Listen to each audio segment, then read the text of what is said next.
A lot of people who are feeling drawn to healing modalities. There are a lot of people who are feeling this pull to change the trajectory of their life, and it's great, and I'm all for it. I have changed the trajectory of my life a couple of times now, so I have nothing against it. I'm all in for it. However, I still feel that if you don't have certain edge, certain privileges, certain cushioning in life, it can be extremely cathartic, and there are things that you should know and be prepared for before stepping into a healer's trajectory.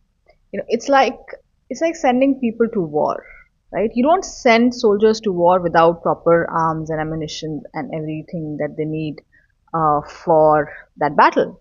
And this is the same way. You are literally going into cosmic war, psychic war, energetic war, and you have to be prepared for it. You have to know what's coming, and so that you can handle well, and you don't, just don't fall apart every time something goes wrong, because it will. This is a devastating journey, and it's not as simple as become a healer and grow your business and have a healing career and all of that. All of that comes later.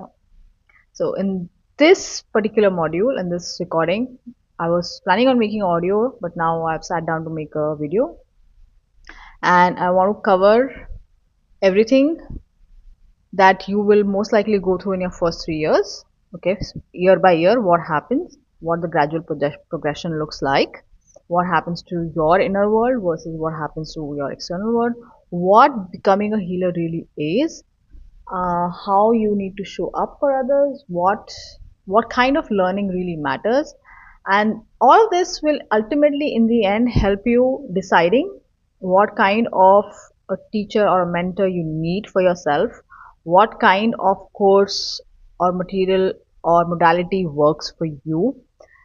Also, do you need to be like a direct healer path, or do you need to blend something with your existing life and career?